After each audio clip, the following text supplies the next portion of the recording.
Sir, Phil, Why are you saying Sean Spicer is not to be obeyed? That means we should not engage immigrants. We should not put immigrant children in cages. We should not kill black people for police officers. We should not ban people. Okay, Sean, you were talking about, you were clarifying that issue of keeping certain media Yeah, but outlets can I just, the thing that's interesting is, and this is part of the problem, you've done this now multiple times, you state things as facts, and someone who started this whole thing talking about truth and facts and lying, and over again, instead of actually trying to understand an issue, you state falsely what actually happened.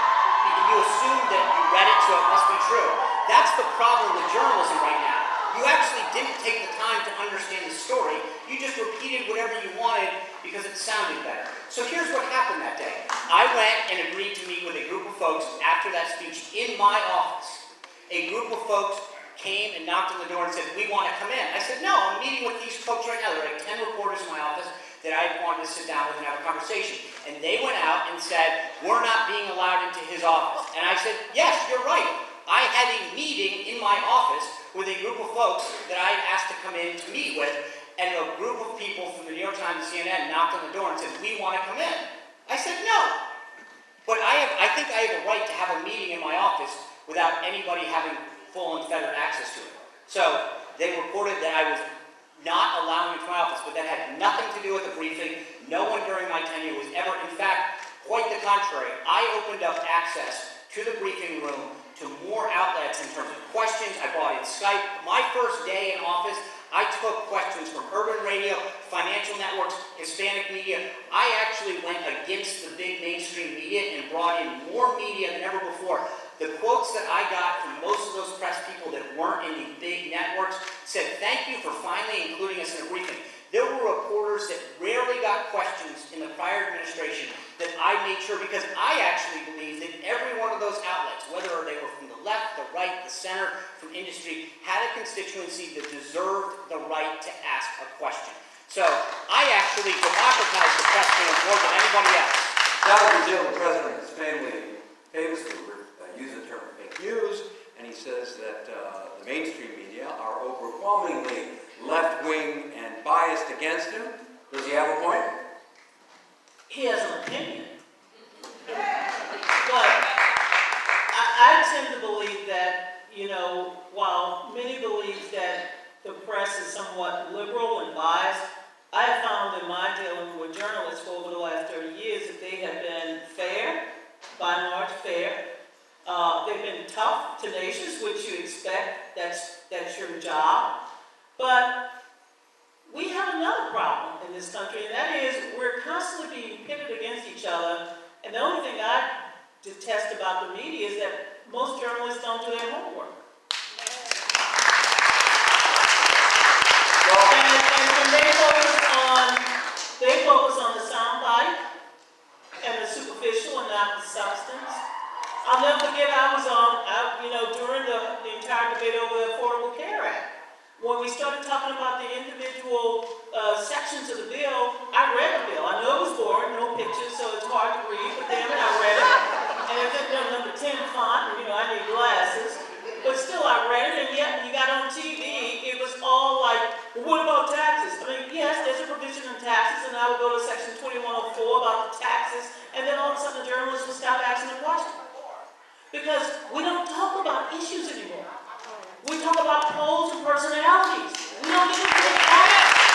And therefore, you get people well-informed, and they're not inspired to get out and vote. And we have an electoral system where less than half of the American people are voting in midterm elections, just barely more than half voting in presidential elections. In some primaries, like here in Chicago, you have 15 to 20% of the people choosing elected officials for the next 4 years. So I think journalists should do a better job of posting questions, getting the context, doing your homework, so those of us who are able to respond, we're responding to substance and not bullshit.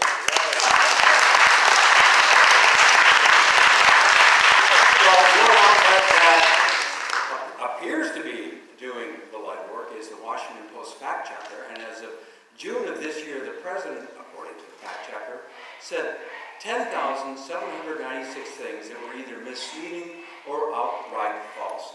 Is the role of the press different under this administration, Donna Brazile? Look, the press, I'll tell you a story. You know, I've been a TV pundit now for well over a decade and a half. And when Donald Trump started running for president, things changed. The rules changed. I mean, first of all, he was calling in on Sunday shows. I had to get up at 5 o'clock in the morning, get hair and makeup and put on clothes. And I kept thinking, I wish I could do it from my bedroom or my living room. But yes, things have changed completely. We now have Twitter reports, people who cover tweets. And when I get up in the morning and I get to the studio, they give me a list of the president's tweets, and I'm like, really? I gotta respond to 140 characters? So yes, we have gone into overdrive. It's 280 now. Just as a point of information. I know it's 280, Just as a but it point started of, at 140. as a point of information, we're having to cover tweets. You said that the president's tweets constituted official statements. You did say that. I did. Okay. Okay. So there's a reason to cover tweets if they are, in fact, official statements of the president. All right, thank you. Donna Brazile, you have admitted making mistakes when you sent debate questions to the Hillary Rodham Clinton campaign. I actually sent it to everyone, but WikiLeaks told you I only sent it to one. But go ahead, I wrote a book about it, and I've always confessed to it. You don't have to, I'll confess to anything. Right. You admitted it. Less than all You addressed it in Time. Yes. March 17th, you wrote an essay. For did. people who haven't read the Time essay, magazine. why did you send those questions? Why? Because I was under enormous pressure as the vice chair of the Democratic Party, as an African American who saw day in and day out Black Lives Matter and others screaming at us, taking the stage over and saying, why are you not having debates about criminal justice reform? Most of y'all forget that in the middle of this election, we saw an increase of police violence across the country. And the Black community felt that while it was important to address many of the issues that we were talking about in 2016, nobody was really talking about criminal justice reform, about police brutality, and what was going on in those neighborhoods. And I felt compelled as a leader, a leader of the Democratic Party, to step up to do two things. One, to increase the number of debates, town halls, forums, and other gatherings with the candidates. And secondly, and here's where I said I made a mistake, because if I had to do it again, I would never do it again. I work for CNN. I also work for ABC. And part of my responsibility there, and I have all my emails, ladies and gentlemen, so while WikiLeaks showed you half the script, I got all of them. What I felt compelled to do, because I knew I could go to my quote-unquote colleagues at CNN, was to say, would you all host these town hall debates and forums? One of them was in Flint. I had a second demand, because this was coming at me. And I want you all to see today or tonight when you go back home and watch the debate. You will notice that there are females and women and people of color. We have a Hispanic and an African American tonight who are part of the moderators. In 2016, we had all white people as if the rest of us don't exist. And so that was my responsibility. So look at the whole, because y'all know I ain't afraid of controversy. Controversy is good for the soul. What I had to do as vice chair, this is because I wasn't chair then, what I had to do was expand, and I did it. I did my job. Am I proud of what I did? Absolutely not, because I got in trouble. All right. I wish the chair of the DNC would have done it up front.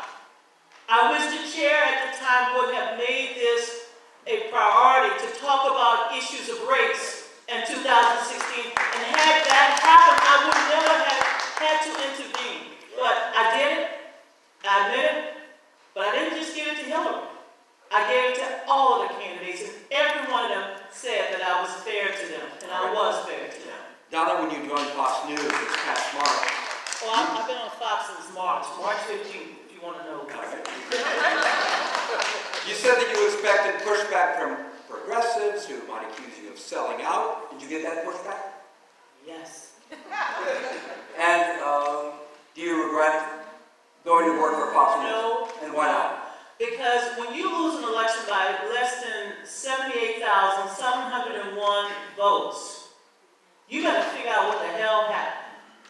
And if I thought that by being with the people, the same choir and congregation I've always stood with, would help me to reach the same people, I need to help reach those Americans who don't hear from us, that don't hear from liberals, that don't hear from progressives, that don't hear from blacks. I want to be part of a network that will hear from me and listen to me, and I want to hear from them and listen. It makes me a better person to understand what my quote-unquote, what my opposition is saying, so that I can either correct them or understand why they're calling me a socialist, because I want to raise the wage. Anyway, y'all know. I believe in justice and equality for all people. And I love my role at Fox. I want y'all to know that. They treat me very well.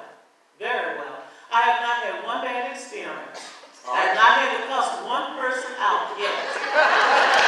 Who was that? I haven't, you know, short-handed out, friends. I cuss everybody out once or twice. Let's move on to the presidential election. And Sean, given the competing camps and philosophies among the Democratic candidates, and notwithstanding the latest approval rating of 38% that the president appears to have, do you think he is still favored to win? I mean, look, Donna made it clear that we had 78,000 votes. We won Michigan by 10,704 votes. That's 0.22 of a percentage. I think we won Pennsylvania by 0.72 and Wisconsin by 0.79. You're playing with a very thin deck right now. That constitutes 49 electoral votes.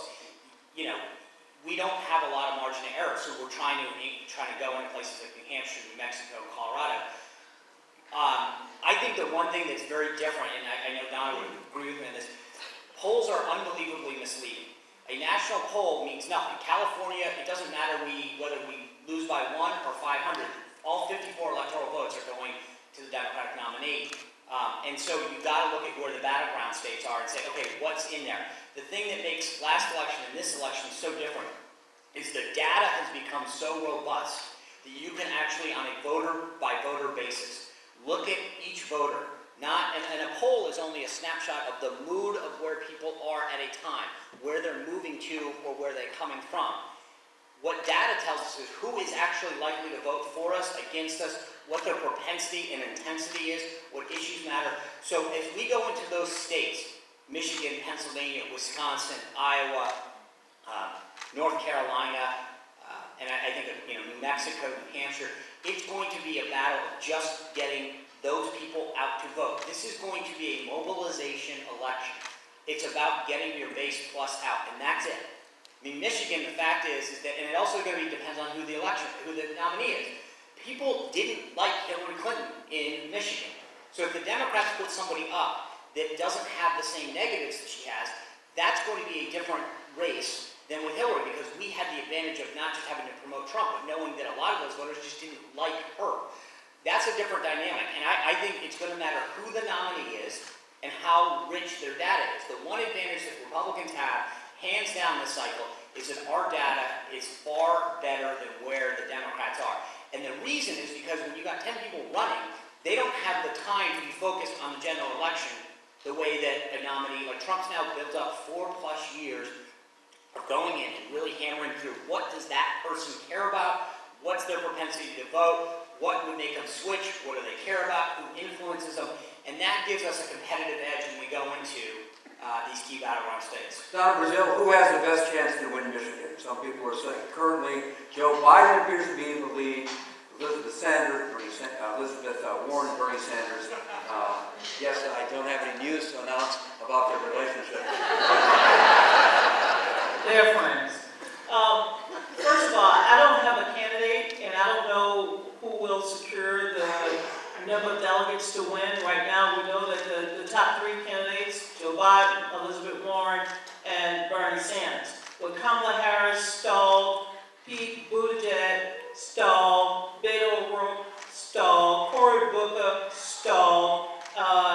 Mr. Yang, he's risen by 2 percentage points.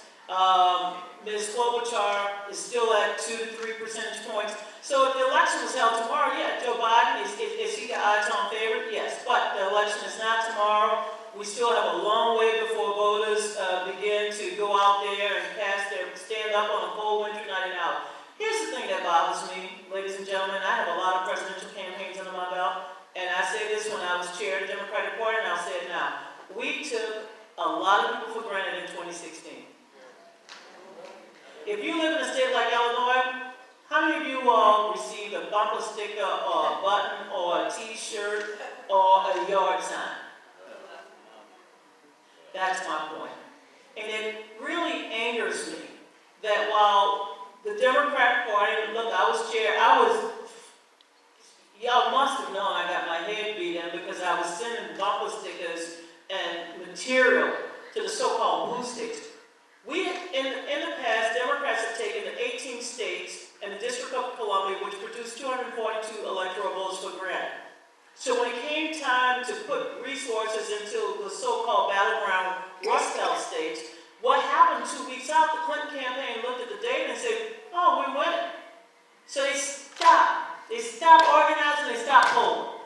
And so the African-American turnout in places like Detroit, the women's turnout in places like the suburbs of Milwaukee, all went down because nobody was talking to them. So do you want to see Trump reelected? Then we got to go back to what we did. If we go back to what we did in 2016 and don't mobilize, don't expand the electorate, don't communicate with people, don't use social media in ways that inspire people, then Donald Trump will win a second term. We have a huge fight on our hands. Sean, here's the Huge. question. When I tell y'all, huge. Sean, a faculty member asks, do you still believe Donald J. Trump is mentally competent to serve as president for another 4 years? There's concern and speculation that the president has narcissistic personality disorder. If you look at the American Psychiatric Association Diagnostic and Statistical Manual of Mental Disorders, check. You think he has it together? Look, I think, going back to Donna's point, these are the kind of questions that I think are silly. They're not silly. They are silly. I mean, they're really silly. You asked me to sit here, I have no medical training, and to sit here and say, oh yeah, honest to God, that is literally a silly question. So You answered it. No, you asked me, is he fit? No, I really think that it's interesting that you think that that's funny, because I think that this is what undermines journalism today, is that you ask a silly question like that, and then you're smug about it. The answer is that you asked me if he was competent, I said yes, and then you asked me to make a medical decision.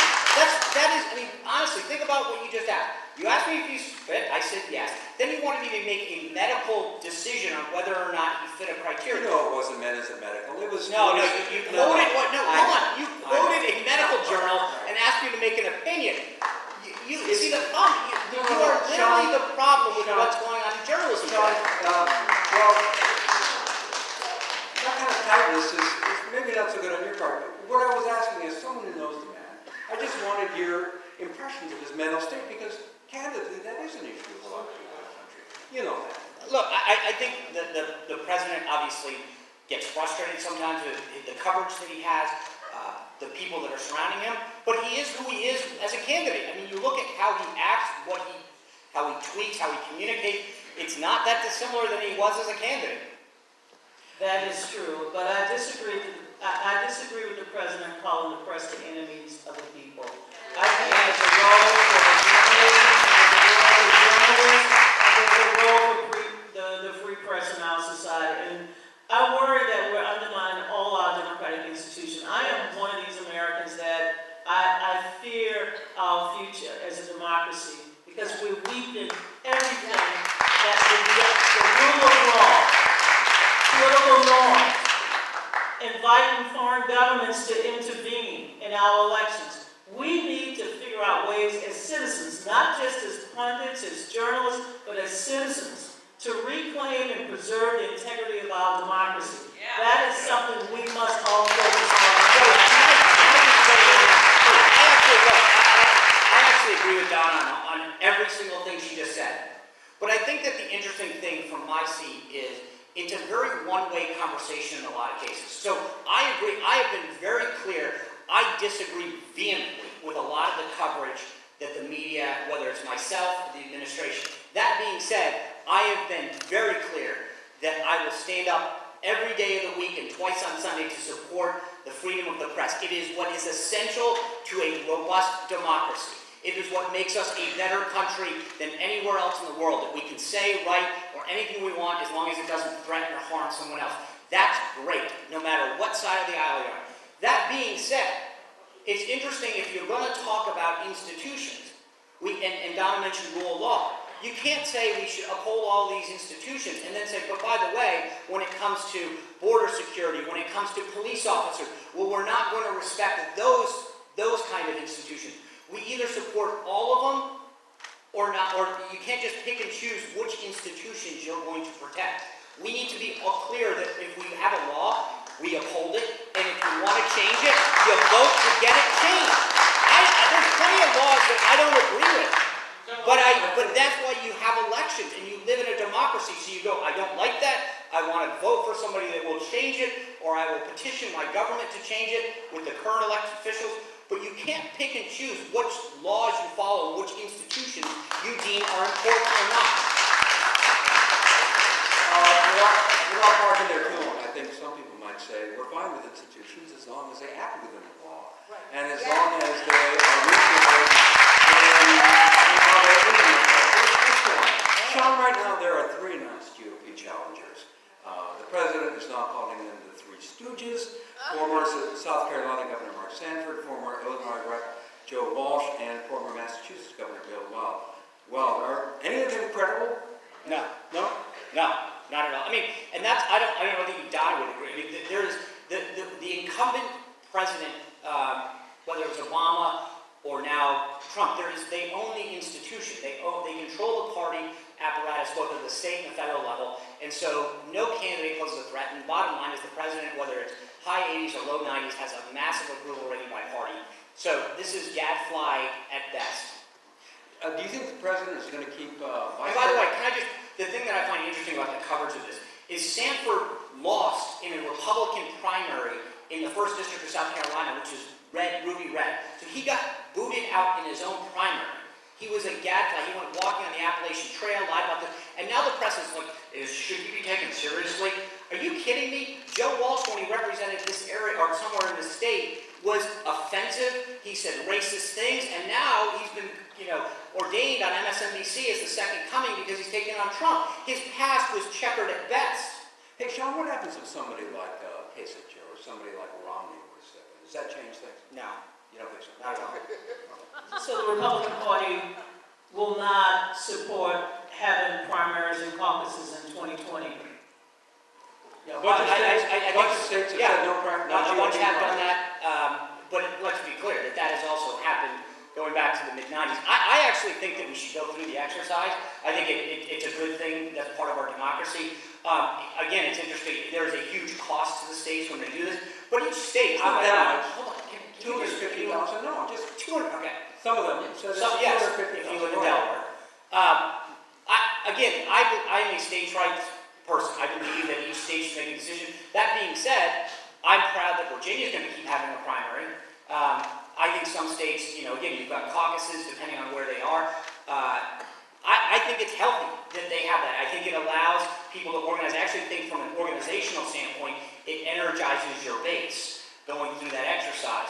But that being said, each party, each state is going to make the decision that's in their best interest. I asked you about. Matt, can you name the state, by the way, that's 250,000? Because that would I actually. think it might have been Delaware. Okay, I love because I actually think that that's to do a statewide primary to get all the election officials out in Delaware. I read that about 6 to 8 states were. Just like the one that's were doing it, and the range that I read, and I can't recall it, was in the. Well, 2020 is a big election. I mean, in addition to the presidential, we have 34 or 35 because of the one in Georgia, 35 senatorial races, 11 gubernatorial races, and then we have 435 congressional seats. So we are going to have elections next year. The question is, will the president allow his opponents to be on the ballot? season. Will he? It's up, what do you mean, will he? It's a state, I mean, it is up to each state, I just said that. The president doesn't have any influence over the decision. Sure he does. I mean, if he's asked, they're probably gonna say no, they don't want it. Who wants to run a race they don't have to? What I'm telling you, I believe personally that it's a good thing to keep the base energized. But then again, if I had to waste resources in a campaign to run a meaningless race, just for the sake of going through it, it's a complete waste of resources. So it clearly depends on the seat that you're sitting in. No candidate wants to waste resources that they don't have to. And real quickly, do you think the president is going to keep Vice President Pence as his running mate? Yes, sir. You think he will? 100%. Don, what is it going to take for Democrats to win the battleground states, to win Michigan, to win Pennsylvania, to win Ohio?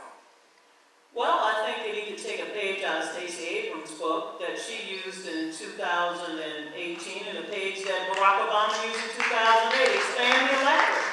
We keep focusing on the same people as if they're going to be the magic key to victory. We have well over 100 million Americans who did not participate in the last presidential election. 100 million Americans stayed home or failed to register to vote. Why don't we go out there and try to inspire them? Many of them are young, they're people of color, and we got them engaged, we could possibly make a difference. Second, we need to go into the rural areas and stop ignoring people simply because they don't live in the inner city or the outer suburbs. That's another key popular vote. And if you look at the results the other night in North Carolina night, Robeson County, which is a majority minority district, failed to show up. Why? Because we don't talk to people simply because of where they live. So I think if we could do a better job. Right now, today, 48% of white voters support Donald Trump, 48% support or oppose Donald Trump.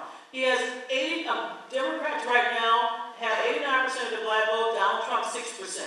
I think Donald Trump is attracting 29% of the Latino vote.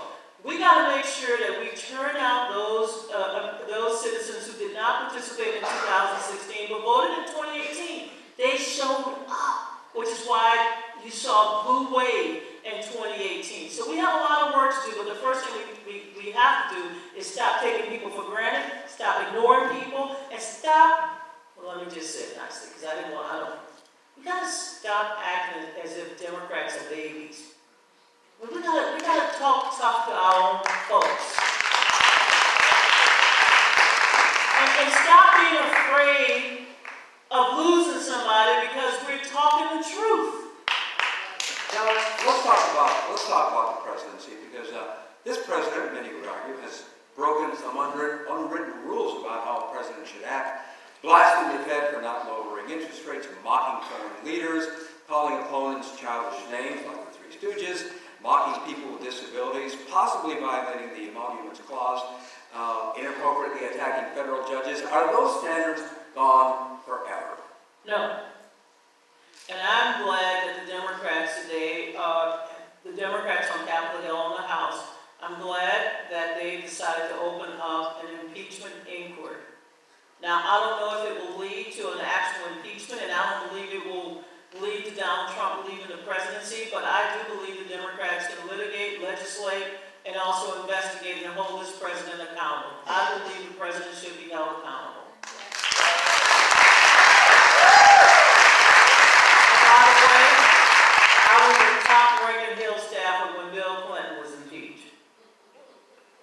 Donna, you recently said that President Trump has nothing to do with the recent mass shootings, including the one in El Paso. You've gotten pushback that the president's rhetoric has created a climate for these shooters to act.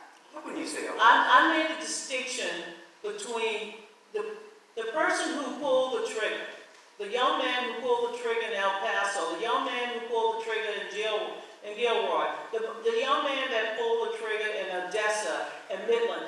Those individuals should be held responsible. I did not want to get into a spat about whether or not the president pulled the trigger. And I made the distinction of saying that the individuals who pull that trigger should be held responsible. And there's another conversation that we fail to have when we talk about who pulled the trigger. Because I remember that during President Obama, when President Obama was in the White House, when they pulled the trigger, as you all recall, down in South Carolina, when they pulled the trigger in Tucson,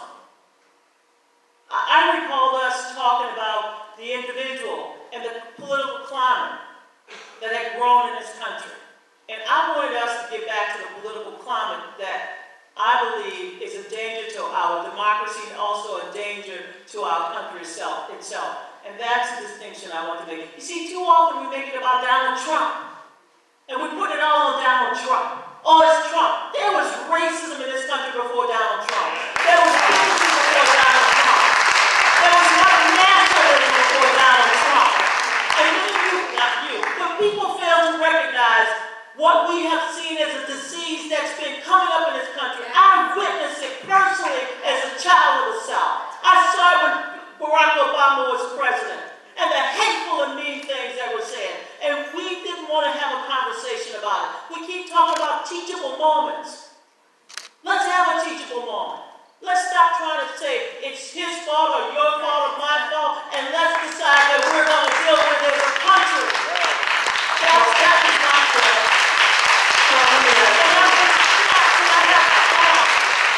I can't reclaim my time. Yeah.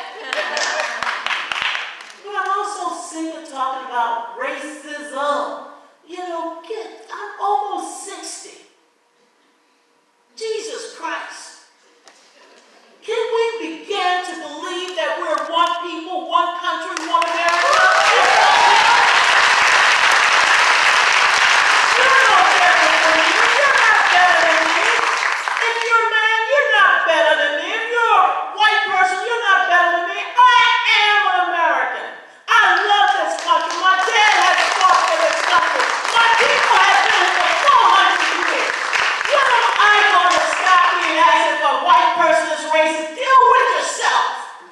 Stop asking me. When are you going to allow black people to just live? Just breathe. Without being worried that we got to deal with all this racism. We are tired of using Black History Month to talk about white people and racism. Amen. Jesus Christ, I had to get it on my chest.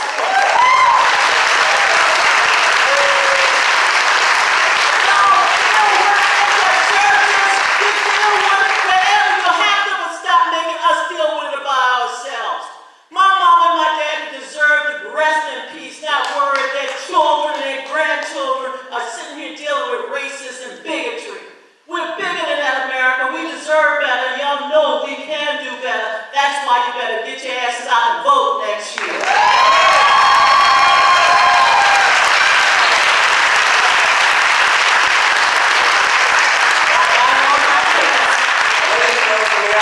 have about 5 more minutes. Sean, let me ask you a very specific